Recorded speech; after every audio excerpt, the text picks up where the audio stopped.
नमस्कार मैत्रिणींनो, खूप सारं स्वागत आहे तुमचं आपल्या यूट्यूब चॅनलमध्ये। तर आज आपण मस्त एकदम वेगळ्या पद्धतीने असा पुलाव बनवणार आहोत, एकदम भन्नाट। नक्की तुम्ही पूर्ण रेसिपी बघा। रेसिपी आवडली तर व्हिडिओला प्लीज लाईक करायला विसरू नका। तर इथे मी तेल अर्ध घेतलेलं आहे, त्यानंतर तुपाचा वापर केलेला आहे। तूप अर्ध घेतलेलं आहे। तुपाने एकदम मस्त असा भात आपला छान शिजला पण जातो आणि एकदम मोकळा भात होतो। तेल आणि तूप मस्त गरम करून घ्यायचं। त्याच्यामध्ये तुम्ही खडे मसाले टाकायचे।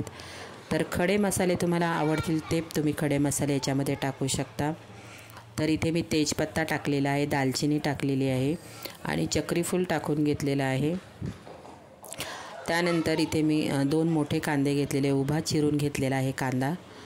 तर कांदा आपल्याला तेल आणि तुपामध्ये व्यवस्थित परतून घ्यायचा आहे। आपल्याला खूप ब्राऊन असा कांदा करायचा नाही, फक्त त्याचा कच्चेपणा जाईपर्यंत। आपण बिर्याणीला जसा ब्राऊन करतो तसा नाही करायचा, फक्त आपल्याला जरासा तेलामध्ये कच्चेपणा जाईपर्यंत परतून घ्यायचा आहे। तर इथे आपला कांदा वगैरे मस्त परतून झालेला आहे। त्यानंतर मी मीठ टाकलेलं आहे आणि 4 ते 5 हिरव्या मिरच्या टाकलेल्या आहेत मी।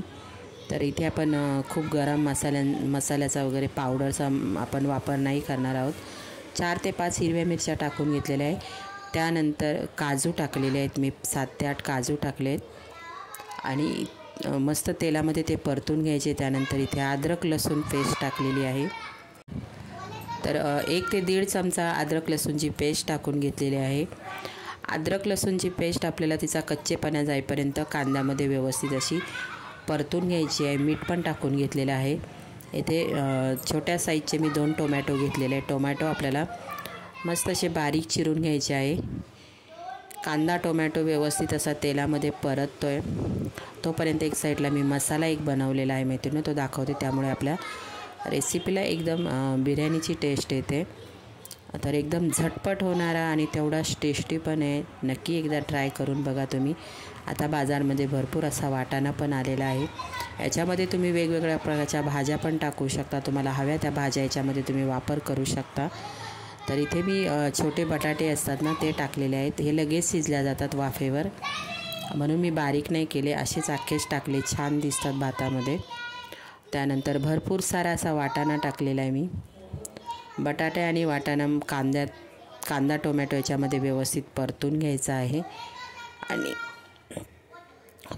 परतून घेत आहे मी। मीठ मी अगोदरच टाकलेलं आहे, आपण पाहिजे असेल तर नंतर टाकू शकतो मीठ। तर आपल्याला आता तेलामध्ये हे सगळ्या वस्तू व्यवस्थित परतून घ्यायच्या आहे। एक साईडला मी तांदूळ धुवून ठेवलेले, आपल्याला तांदूळ 10 ते 15 मिनटं अगोदर धुवून ठेवायचे। त्याने आपला भात एकदम छान असा फुलला जातो आणि मोकळा भात होतो। तर इथे मी परतून घेत आहे व्यवस्थित आणि जो मसाला मी बनवलेला आहे मैत्रिणी, त्याच्यामध्ये मी दही घेतलेलं आहे आणि त्या दह्यामध्ये सगळे मसाले मिक्स केलेले आहेत मी। गरम मसाला पावडर टाकली, हळद टाकलेली आहे। त्यानंतर कलर येण्यासाठी मी मिरची पावडरचा उपयोग केलेला आहे। काश्मीरी मिरची पावडर टाकलेली आहे मी त्याच्यामध्ये कलरसाठी फक्त, आणि मीठ टाकलेलं आहे थोडं। तुम्हाला मी परत एकदा मसाला सांगते। दही घेतलेलं आहे, 5 ते 6 चमचे मी दही घेतलेलं आहे। त्याच्यामध्ये गरम मसाला पावडर, हळद टाकलेली आहे आणि काश्मीरी लाल मिरची पावडर त्याच्यामध्येच मी मिक्स केलेली आहे।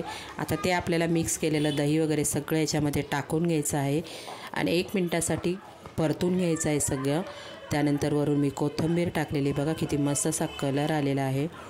त्यानंतर आता हे सगळं व्यवस्थित सुक्कं होईपर्यंत आपल्याला बटाटे थोडेसे वाफ देऊन घ्यायचे आहेत, म्हणजे आपल्या भातामध्ये लगेच शिजल्या जातील। तर आता त्यानंतर आपल्याला तांदूळ टाकायचे, धुतलेले तांदूळ टाकून घेत आहे मी याच्यामध्ये। तर बघा वाफवून झालेले आहेत, शिजले। तर आता इथे धुतलेले तांदूळ होते ते मी टाकून घेत आहे। आता तांदूळ आपल्याला व्यवस्थित सगळ्या याच्यामध्ये मिक्स करून घ्यायचे तांदूळ, म्हणजे तांदळामध्ये काय पाणी वगैरे असेल तर पूर्ण सुकून द्यायचं आहे आपल्याला, तिथपर्यंत परतून घ्यायचे तांदूळ। कांदा टोमॅटो वाटाणा मसाल्यांमध्ये सगळे।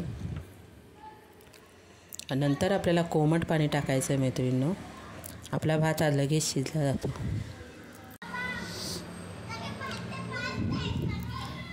तर तांदूळ आपले परतून झालेले आहेत। त्यानंतर आपण जरासं कोमट पाणी टाकणार आहोत।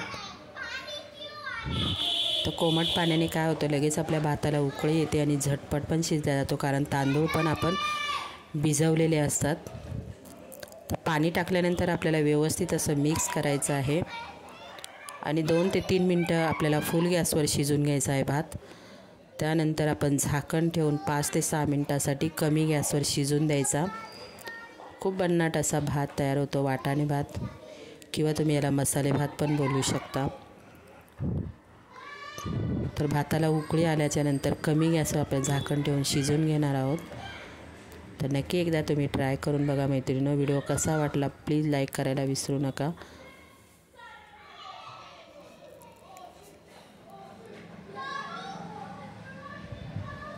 तर इथे बघा उकळी आलेली भाताला.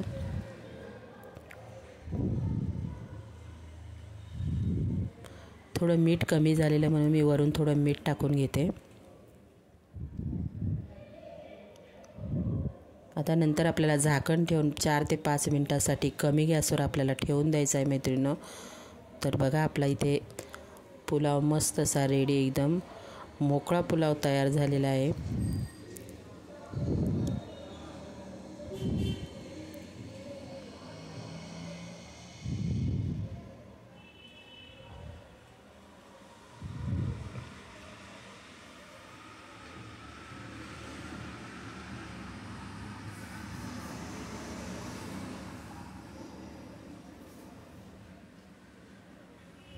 आणि कलर पण अप्रतिम आलेला आहे. बाय मैत्रिणींनो.